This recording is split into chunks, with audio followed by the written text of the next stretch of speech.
And yes, we are now learning of how the ECI has started the process of documentation for Vice President election. In fact, a notification that is to be issued soon. Just a short while ago, we also got you details of the meeting that happened between Prime Minister Narendra Modi and Union Home Minister Amit Shah on this very issue. When it comes to Jagdeep Dhankar's exit, has been rather abrupt. Several questions that have been raised, in fact versions that have come in from both sides, where the centre has maintained that Jagdeep Dhankar has done this on health grounds, and that is where it should stop. But the opposition that has been demanding strong answers from the government, suspecting foul play, and the turn of events especially, what it was day before yesterday, where it was business as usual, but 9:25 p.m. is when Jagdeep Dhankar tendered his resignation that was accepted with immediate effect. Let me go back to my colleague Aishwarya to get details on how soon is the notification likely to be issued. What more are you picking up from your sources with regards to ECI now starting the process of documentation for the VP election? Well, Swesha, the documentation process has begun. The Election Commission has received the notice from the the government, and now with regards to that, the documentation process has begun. In the next couple of hours, the documentation process will be over. 24 to 48 hours. That's the crucial time that we at the moment are looking at. And once the process is being done, then we will see the date, the time, and also on the day. From what we are understanding, from 9 a.m. to 4 p.m. That's the rough time that usually we have seen being given for these. So we are expecting that to come out. The documentation process at the moment, Election Commission is focusing on that. The next 24 to 48 hours, very, very crucial.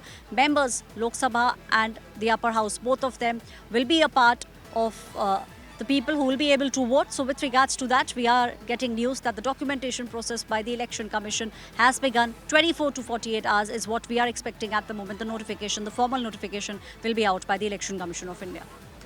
All right, Aishwarya, many thanks for those details. In the meanwhile, let's also tell our viewers how exactly is the Vice President of the country chosen and what is the process that entails as a part of this exercise. Now, remember, it is the Electoral College, only MPs who elect India's Vice President, Lok Sabha, Rajya Sabha, elected members who are eligible to vote, and basis their vote, the Vice President of the country is chosen. Now, the method of election, that is, the Vice President is elected through single transferable vote system, and the voting happens by secret ballot in the Parliament.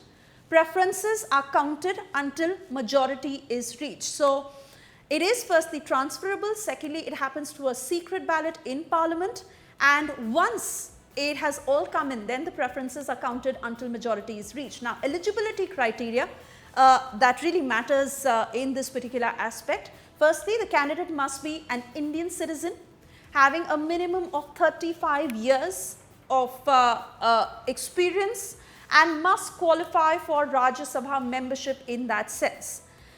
Moving on to the next criteria, which is the nominations that include 20 MPs who are required to nominate a candidate, 15,000 rupees deposit that is mandatory for the nomination.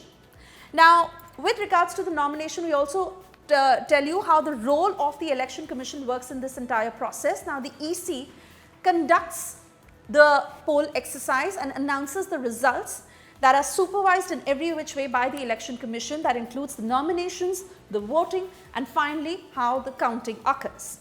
And lastly, the term of office. Now, with regards to that, the candidate that has served for at least 5 years per term and can be re-elected unlimited number of times. So, that is the term of office that goes for the person who is selected as the Vice President of India. Now, with regards to vacancy in office, the election held, if possible, becomes vacant. Now, in this particular case, how Jagdeep Dhankar has put down his resignation. If the post becomes vacant, then there have to be several reasons. Like in this particular case, Jagdeep Dhankar has put down his resignation, so that is the reason that the VP election will happen. In other cases, either there is death or the removal of that particular Vice President that the election takes place. If you like the video, do like, comment, share and subscribe.